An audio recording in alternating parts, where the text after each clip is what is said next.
Thank you very much. I'm really happy to be here today. And I'm not sure I quite understood the introduction, but everyone clapped, so I think it was good. So my topic here, explore, evolve, optimize, generatively speaking. What is this? So I am the senior director for a product development group labeled AEC Generative Design. And what I thought that I would talk about is a journey, our journey into generative design. And first, I have to put up our standard slide of disclaimer. Because I'm from the product development organization, I'm going to talk about things that are in flight, not quite ready yet. The gist of this, things will change. Just so you know. A fact, 30 years from now, we will be 10 billion people on this earth. And that has impact. So for the built environment on buildings and infrastructure, we partnered with a company called Statisti to figure out how can we translate this into what it means for the built environment. And for the buildings, this means that we need to build 13,000 buildings a day to cover for the population growth.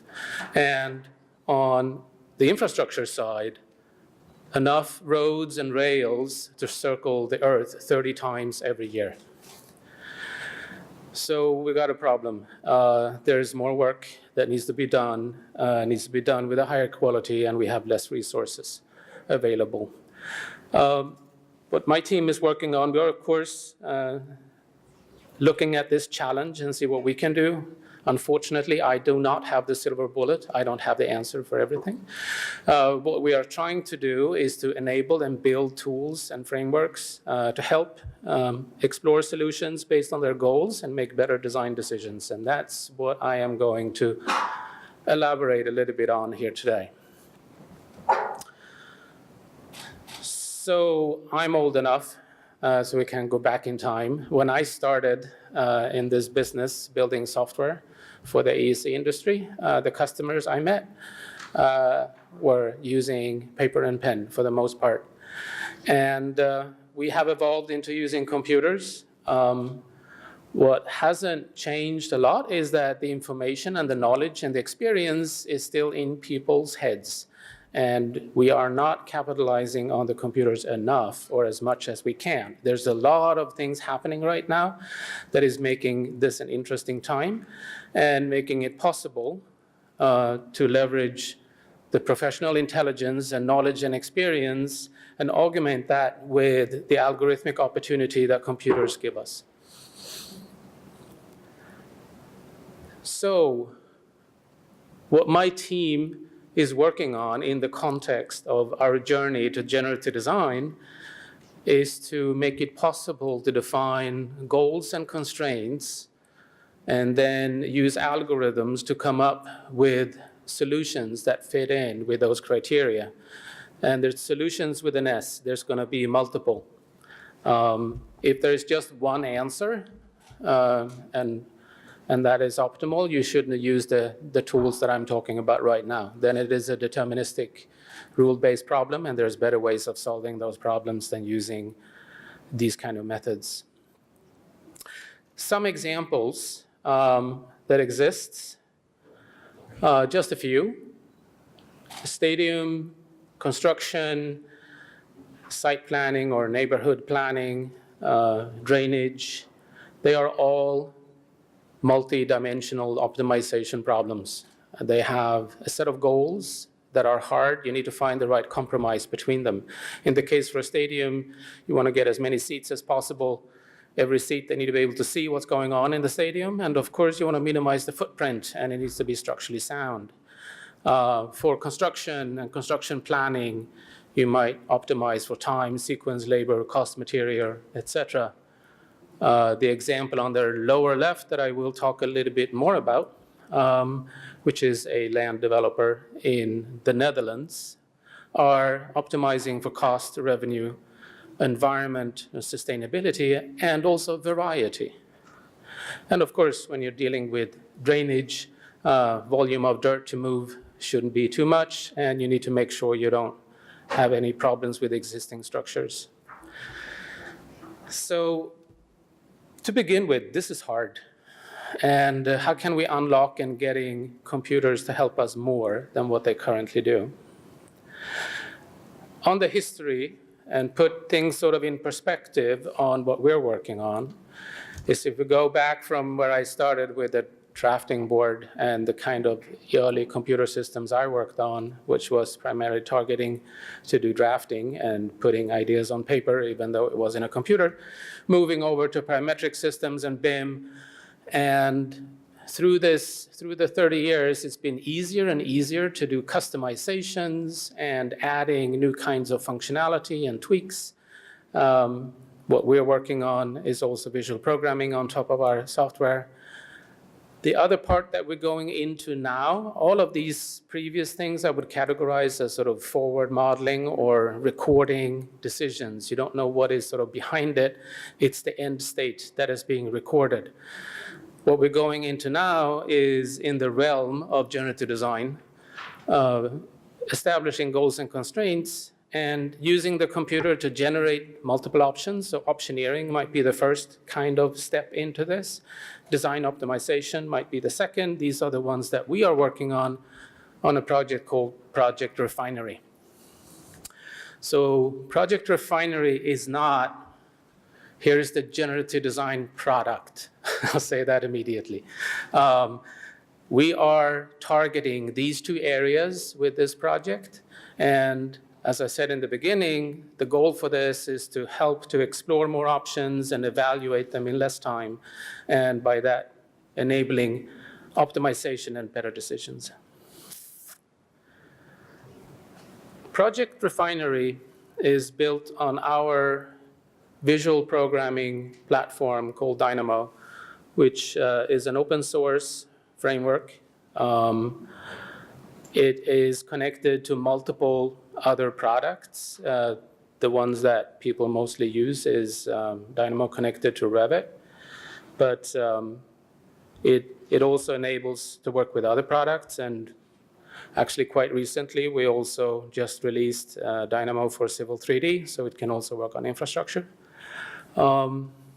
Why do I have that here, and how does that sort of relate to generative design? Well, Project Refinery is built on top of it, and the rationale and the reason for that is that this maps well to the journey. I said before, it's hard to do these things, express goals and constraints and generation algorithms and analysis and covering metrics all through algorithms is hard. It's a good place to start if you want to endeavor into this, to start at the bottom with doing design automation and workflow automation, data transform and translation, and then move into sort of computational design. And once you have these algorithms that are starting to create something algorithmically, that's when you also can start looking at, maybe you should put this to the test. And instead of just changing it and change the different inputs manually, put metrics against it, measure the outcomes, and use a system that changes these things and let the solutions and options be generated automatically. So what we are having here as a backdrop for what we're doing is a generative framework. So this is a process. It's a method. It is not a product. Again, it comes back to articulating your goals in a way that can be measured, setting the constraints, and then it runs in an iterative loop of generating, evaluating that option on multiple dimensions, and then tweaking and evolving so it can create a new generation. All of this is, of course, as we heard previous speaker talking about, highly dependent on data. And the nice thing with this is structured data. And the process itself is generating data. So when you put analysis routines and generation routines in place here, you can start using this framework and augment it with machine learning. Some parts of this can be instead of a sort of traditional algorithm, but it can also over time replace some of the things that you have going on. For instance, you can have a machine learning algorithm for design synthesis instead of having an algorithm that is generating, if it is geometry you're dealing with. The other nice thing, when you have a lot of these studies being done and you have a lot of data that has been generated, you can use machine learning to draw insights from previous generative workflows to inform you for similar things going forward. So to back off and say, well, how did this start for my team? It actually started in our group called Autodesk Research. And this is a project that was an inspiration that they did. When they did this project, which is our office in Toronto, they did not use the tools that my team is building because they did not exist at the time. This was an inspiration for that project. But looking at some of the complexity, so this was a new office we're going to move into. There were constraints. We couldn't change the building, but we have full freedom of how we want to arrange the floor plan layout. And we want to optimize for productivity, collaboration, and buzz. I love the buzz goal that we have. I was scratching my head when I saw this first time. I haven't seen any simulation software that sees if there's buzz available. So what they do with these high-level goals, of course, breaking it down into metrics that are measurable. And what are the things that are important? How do they figure these things out? Not just sitting down and coming up with it by themselves. We had an existing office, so we started measuring what's going on in that office, interviewing our staff and our people. What do they like with that office? What is that they don't like? And came up with all kinds of different metrics that were important. And we landed on these 6, were actually the living did this project. And some of these metrics, there are tools available that can be used. Like, for instance, daylighting. There are many tools that can measure daylighting. Some of them did not, so they started building some of them themselves. And here's a little video showing a simulation on how it's sort of generating all these different things. Based on sort of the design philosophy that the living had when they came into this, the different dimensions and metrics are weighed together for an overall score and dashboard of what is there. At this time, I also want to say that sort of as many options as possible may not be ultimate what you want. One customer that we talked to said, well, 10,000 options to me is the same as 0. How can I look at that? It's really important to be able to look at the data and draw conclusions. And it's not the sheer number that is optimal. It's what are the different design directions that matter that you want to look at. And it's not given that the solution that is generated by this system is the one that you're going to ultimately instantiate. It can serve as inspiration, as guidelines. And there are other goals and other things that are not measurable that is going to be taken into account by architects or engineers or others that are using this system. We also use the same algorithms at Autodesk University on our exhibit floor. And I think this graph sort of shows a little bit on how the system works. Because here it was a little bit simpler. We tried to optimize for just exposure and buzz. Of course, anyone that is in the exhibit hall wants to have as many people as possible showing up. And we wanted to create a environment where there was a lot of things going on and people wanted to go in there. You can see that in this case, we put an optimization algorithm to work. It is a genome algorithm that we are also using in our system, for those that are interested in the details. And it's sort of driving towards the different goals that we have set up and trying to get better and better at them. But there is not one solution. Again, you need to explore the different areas and make a decision on what is most important to you and what are the other things that you haven't put in here to make the right choice. This is a video from Autodesk University, where they also use machine learning to actually measure things after the fact, to see how are people moving, where are the people. And this falls into the previous speaker saying you can use machine learning to detect different things in video feeds and such, in this case, people. Same thing with our office. We never really sort of turned the model off, because all the sensors and other things that are there continues to feed the model so that we can get better and better and use it at a higher sort of level of confidence next time, and validate some of those assertions and assumptions that was put into the model from the get-go. So this project was, like I said, this was leading up to, let's build some of this, look at these patterns and build frameworks and tools that also other people can use outside and deliver it to our customers. This was the first customer that it was still the living that worked together with these guys, but they are running our system right now live. This is in the Netherlands, and they also had all kinds of different design goals they wanted to achieve. The customer is Van Wijnen, and there's just an image of different options that they have and different things that they're generating. This is probably one of the biggest Dynamo graphs that exists out there. It's very complex to be able to do this.